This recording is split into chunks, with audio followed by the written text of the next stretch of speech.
अस्सलाम वालेकुम। So here is a test of English. उसको एक्सप्लेन करते हैं। सबसे पहले है कि इनको इन वर्ड्स दिए हुए हैं, उनके सिनोनियम हमने देने हैं। जब बात एंटोनिम और सिनोनियम की आती है जिसको हमने चूज़ करना हो, तो उसके लिए आपके पास वोकेबलरी आपकी स्ट्रांग होनी चाहिए, आपका वर्ड्स का सेंस जो है वो क्लियर होना चाहिए। क्योंकि ऑप्शंस में कुछ ऐसे वर्ड्स भी दिए हुए होते हैं जो मोस्टली हमें दोनों ठीक लग रहे होते हैं या तीनों ठीक लग रहे होते हैं। तो जहाँ तक बात है फर्स्ट क्वेश्चन की, एनॉमी। एनॉमी इसका हमने देखना है सिनोनियम। तो एनॉमी का हमें मीनिंग पता होना चाहिए पहले। एनॉमी एक ऐसी सिचुएशन को कहती हैं जब किसी एक इंडिविजुअल का या ग्रुप ऑफ पीपल हों, उनका जो बिहेवियर है वो वो हो, एक्सेप्टेड हो, उसको आप एक्सेप्ट ना कर पाएँ, या हम ये कह सकते हैं कि उनकी सही तरीके से तरबियत ना की गई हो। तो हम इस मीनिंग को लेते हैं सोशली अनओरिएंटेड चीज़ को, जिसको सोसाइटी एक्सेप्ट नहीं करती। तो अब ऑप्शन देखते हैं। सबसे पहला ऑप्शन है एबनॉर्मलिटी। एबनॉर्मलिटी अगर हम मेडिकल टर्म में देखें तो वो होती है डिफॉर्मिटी, मतलब कोई नुक्स। और अगर हम वैसे एबनॉर्मल चीज़ का बात करें तो एबनॉर्मल बिहेवियर, तो वो अनयूजुअल चीज़ को कहते हैं। ये इसका नहीं हो सकता क्योंकि उसका मीनिंग है सोशली अनओरिएंटेड, जिसको आप एक्सेप्ट नहीं करते, जो आपको अच्छी नहीं लगती, जो सूट नहीं कर रही होती। सोशली नहीं हो सकता, सोशल तो सोशल को कहते हैं। इमोरलिटी, हाँ यहाँ बात आ रही है। इमोरलिटी मतलब कोई ऐसी चीज़ जो गैर इखलाकी हो, जिसको आप एक्सेप्ट ना कर पाएँ। ठीक है। लाइफलेस, लाइफलेस तो लाइफलेस होता है कि जिसमें हरकत ना हो। तो इसका ऑप्शन सी होगा, इमोरलिटी। नीचे चलते हैं। सेकंड वर्ड है एडोनिस। इसका हमने सिनोनिम देखना है। एडोनिस जो है वर्ड, वो एक नेम है। ये Greek God of beauty and youth है। ग्रीक मिथ है, उनकी एक मिथोलॉजी में कैरेक्टर है एडोनिस, मेल कैरेक्टर है जो सेक्सुअली अट्रैक्टिव हो, बहुत प्यारा हो, और उनका तो गॉड है ब्यूटी और यूथ का। तो नीचे देखते हैं कौन सा ऑप्शन इसका ठीक होगा। अगली बसूरत को कहते हैं। Handsome, social, disappoint. Social social होता है, डिसअपॉइंट नो उम्मीदी, और उसमें आता है हैंडसम। इसका आ सकता है कि वो हैंडसम और एडोनिस। थर्ड पे चलते हैं। एलैक्रिटी। एलैक्रिटी एलैक्रिटी का वो कहते हैं synonym of this word except, बाकी सारे उसके वर्ड के सेम हैं, कोई एक ऐसा वर्ड नीचे खड़ा है जो उसके साथ मैच नहीं करता। एलैक्रिटी कहते हैं आप जब किसी चीज़ के साथ विलिंग होते हैं, कोई चीज़ करना चाहते हैं, आप दिलचस्पी शो करते हैं, आपको इंटरेस्ट होता है उसके अंदर। तो ईगरनेस, हाँ जी, उसको कहते हैं तवज्जो को। प्रॉम्प्टनेस, हाँ जी, वो भी उसी तरह होती है। इंथुजियाज्म, हाँ, जिसको आप ज़ौक़ व शौक़ से करते हैं, ये भी एलैक्रिटी का हो सकता है। अपैथी, आखिरी वर्ड खड़ा हुआ है अपैथी, वो उसके टोटली अपोजिट है।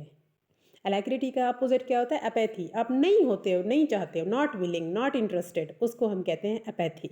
तो ये होगा उसका करेक्ट आंसर। फिर आ जाता है अप्रीहेंशन। अप्रीहेंशन बेसिकली जो वर्ड है उसका मीनिंग होता है फियर ऑफ फ्यूचर, मतलब आपको आगे आने वाली चीज़ों का डर हो, बेचैनी हो आपके अंदर खौफ हो किसी चीज़ का, तो हम उसे कहते हैं अप्रीहेंशन। अब नीचे देखिए कुछ वर्ड्स खड़े हुए हैं। Anxiety, understand, isolated, promise. अब अंडरस्टैंड समझना होता है, वो नहीं हो सकता, मुस्तकबिल के खौफ को हम अंडरस्टैंड नहीं कहते। आइसोलेटेड कहते हैं अकेला, अकेला रहना, तन्हा रहना, उसको भी हम नहीं कह सकते मुस्तकबिल का खौफ। प्रॉमिस वादा होता है, वो भी नहीं है। एंग्जाइटी, हाँ, वो होता है आपका परेशानी, आपकी बेचैनी, वो उस वर्ड का सिनोनिम हो सकता है, तो वो करेक्ट ऑप्शन होगा। फिर है एरिया। एरिया का जो होता है ये भी इटालियन वर्ड है एरिया। इसका इटालियन में मीनिंग एयर है, लेकिन ये aria word as a term use होता है लिरिक्स के लिए, रिदम के लिए, सॉन्ग्स के लिए। तो हम इसका एज अ सॉन्ग, मतलब एरिया का मीनिंग क्या लेते हैं? सॉन्ग। वाटर नहीं ले सकते, एंक्शियस नहीं ले सकते, एयर भी। हालांकि इटालियन में, इटली के उसमें एरिया का मीनिंग एयर होता है, लेकिन हम वो आपको उस करने के लिए दे रहे हैं, कंफ्यूज करने के लिए। लेकिन आपका असल इसका आंसर क्या बनेगा? सॉन्ग, क्योंकि वो एक टर्म है जो सॉन्ग के लिए ही यूज़ होती है। अच्छा, नीचे आ जाते हैं हमारे active passive. I have not tested the food. Passive में आपने क्या करना होता है? आपने जो ऑब्जेक्ट है द फूड, उसको सबसे पहले लेके आना है। आ गया द फूड पहले। अब आपने टेंस देखना है, हैव और हैव यूज़ हुआ है, तो आपने उसी टेंस में ही इसको कन्वर्ट करना है। अब लिखेंगे आई के साथ तो हैव लगा था, लेकिन आप फूड के साथ तो हैव नहीं लगा सकते ना, फूड तो सिंगुलर है, उसके साथ लगेगा has. The food has not. अब हैज़ और हैव वाले जहाँ भी सेंटेंस आएंगे, जब आप उनको एक्टिव से पैसिव में चेंज करते हो तो आप बीन का इजाफा करते हो। तो the food has not been tested by me. I नहीं, बल्कि उसकी आप प्रोनाउन जो होते हैं वो हमेशा चेंज होके लगते हैं, क्योंकि यहाँ पे आई जो है वो सब्जेक्ट पे जगह पे खड़ा है, तो वो आई है। यही वाला आई जब ऑब्जेक्ट बन जाएगा तो आई नहीं रहेगा, बल्कि me, by me. The food has not been tested by me. Second है they will arrange a variety programme.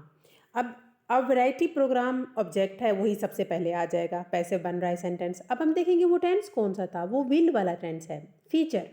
तो हम विल लगाएंगे, और जब हम पैसिव बनाते हैं तो विल के साथ हम बी कर देते हैं, और विल बी फिर थर्ड फॉर्म, फिर बाय, फिर हम जो सब्जेक्ट है उसी को ले आते हैं।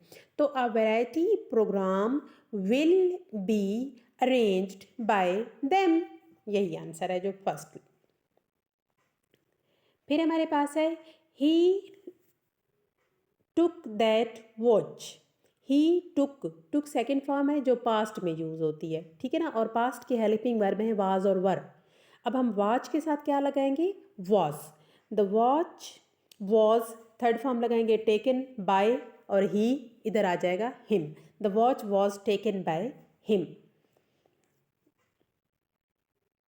The cop arrested the robber. अब है द रॉबर पहले आएगा। अब हम पहले टेंस देख लेते हैं। अरेस्टेड जस्ट सेकंड फॉर्म लगी हुई है, सेकंड फॉर्म लगती है जस्ट एक ही टेंस में, पास्ट इंडेफिनिट में, और उसको जब हम पैसिव में चेंज करते हैं तो हम वाज और वर लगाते हैं।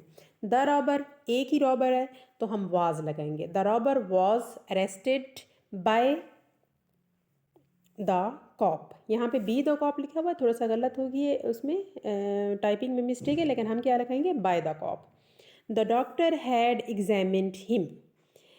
अब टेंस है हैड वाला, हैड के साथ आपने सिंपली क्या लगाना होता है, पैसिव में चेंज करते वक्त हैड बीन। तो आप देखते हैं एग्जामिन्ड हिम, हिम जब सब्जेक्ट में आएगा तो वो ही बन के आएगा, वो ऑब्जेक्टिव की जगह पे खड़ा है तो हिम है। जब वही हिम एज अ सब्जेक्ट हम यूज़ करेंगे तो हम करेंगे उसको ही had been examined by the doctor. फिर आ जाते हैं हमारे प्रेपोजिशन। प्रेपोजिशन ये हैं कि कुछ फिक्स्ड प्रेपोजिशन होते हैं, और कुछ जो प्रेपोजिशन होते हैं वो डिफ़र करते हैं। आपने सिचुएशन को देखना होता है, आपने सेंटेंस को देखना होता है कि सेंटेंस कैसे यूज़ हो रहा है। जैसे सफ़र फ्रॉम होता है, सफ़र विद होता है, अग्री विद होता है, अग्री टू होता है। जब आप किसी शख्स के साथ अग्री करते हैं तो आप करते हैं अग्री विद।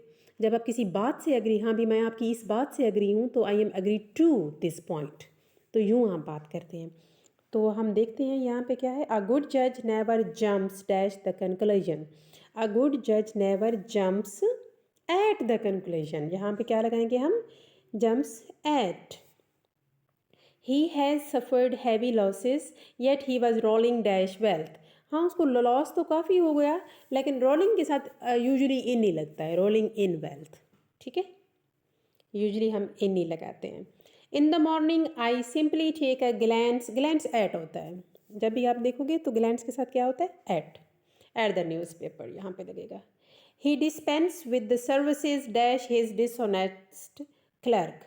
सर्विसेज ऑफ भी होते हैं, सर्विसेज ऑफ ही होते हैं, service of his dishonest clerk, ठीक है।